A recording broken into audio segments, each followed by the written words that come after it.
What's going on? My name's Jmastersam, and welcome to the first week of Meta Shift, where I'll be breaking down for you, specifically, the meta in the NA LCS. Before we get started, I'd like to just say that this week's picks is going to be based solely on week 2, but for future videos it's going to consist of 2 weeks of data, that way we can judge the meta more consistently. So without further ado, let's jump into it. Starting out with the top lane, a lane whose meta has not seemed to change for a while now, we have the tanks, Maokai, Nautilus, and Poppy. Maokai and Nautilus were played 17 times each out of the 26 games played this week. This is for a number of reasons. Maokai, for one, is one of the best lane setup gankers in the game. If you have a jungle Kha'Zix, which you probably do, or any other carry jungler for this sake, Maokai is the perfect top laner. That, on top of being unkillable late game with his ult and formidable CC, he will remain dominant. Continuing on to Nautilus, he provides similar but different things to the tree. Nautilus brings wave clear with his E alongside above average gank potential after 6. His only downside, however, is his susceptible ganks early on, I would say. He has a little bit of a clunky kit early on. Even with his hookup, he can get ganked quite easily. But this is only a minor con in consideration to his late game. Nautilus provides some of the best team fighting CC in the game. That, on top of his incredible damage dealing shield, he is one of the best champions to have if you're planning on team fighting or just need peel. And finally, we have Poppy. Doesn't matter how hard you hit this champion with the nerf bat, because apparently her hammer will always be stronger. Poppy was played 7 times this week, just under 30%, which you may think is low in terms of maybe a solo queue comparison, but this is because Poppy is only picked for her W counter and tank beat up potential. Her percentage health damage Q will always reign over against other tank matchups, but what she lacks is reliability. Late game, if you miss her ultimate in an attempt to knock out carries or the tanks, you provide very little in comparison to what a Nautilus or Maokai can bring to the table. Apart from that, we had 2 games on Jace, Shen, Trundle, and Swain, for whom Swain had to be the most interesting pick, especially seeing as it won both its games. Looking forward, I don't expect the meta to change too much up here. I would like to see more carry top laners such as Fiora, who can excel at the split push and beating up tanks in the late game, but you definitely need the right team comp build towards that. Moving on, we have the mid lane. Orianna, Cassiopeia, Ryze, and Corki are the all-stars for this week. What's noteworthy about these 4 is that they are all prevalent team fighting champions. Cassiopeia and Ryze do provide some lane dominance early, but it's in exchange for a hefty amount of mana if they want to go for the kills. Orianna and Corki, on the other hand, don't provide the same all-in threat, but their auto-attack passives generally allow them to bully out their lane opponent when trading damage.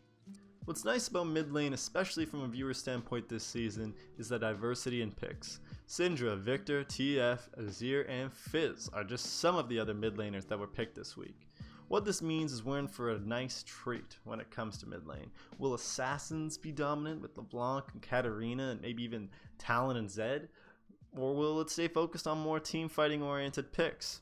I'm not quite sure, but I'm excited to see. Next, we have the jungle, which is run by the Void, and by that I mean Kha'Zix and Rek'Sai. Kha'Zix was played 23 out of 26 times this week, that's 88% of games. But as we know, Kha'Zix is a little overpowered at the moment.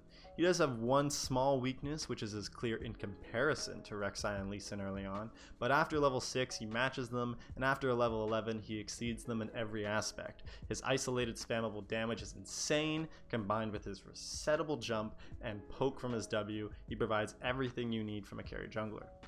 Rek'Sai has been a solid jungle for a while now. He provides strong early game clear and presence alongside good CC and heavy damage.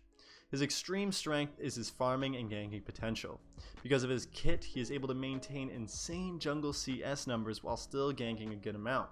In the mid game, his tankiness and heavy damage combination is lethal. However, he does fall off in the later stages. He's a great pick for those wanting to run a non-tank top laner.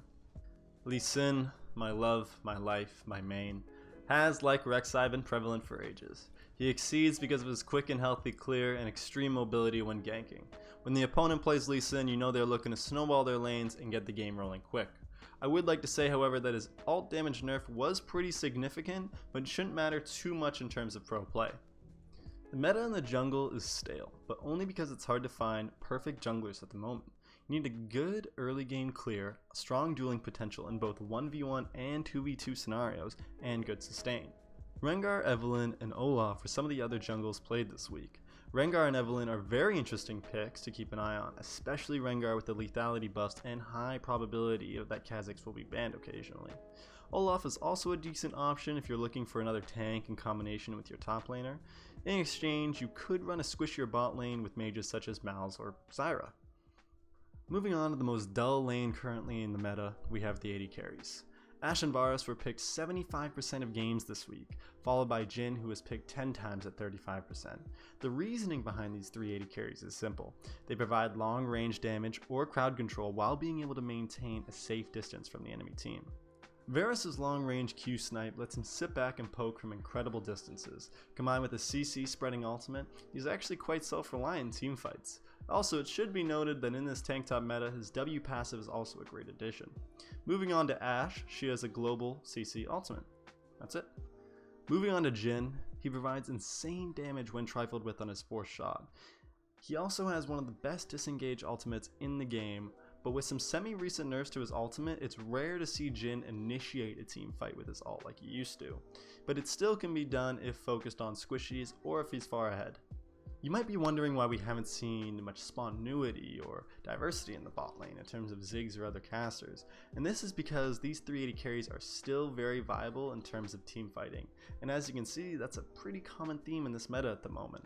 Personally, I would like to see some variety, but the LCS has only just begun, so let's wait and see.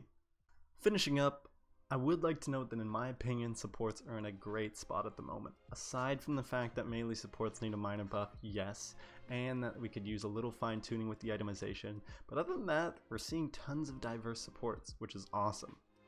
So let's get into it. The main three for this week were Malzahar, Zyra, and Karma, who each accounted for 35 to 42% of games played. Malzahar is the newest addition in the meta and has made an incredible entrance to the support role.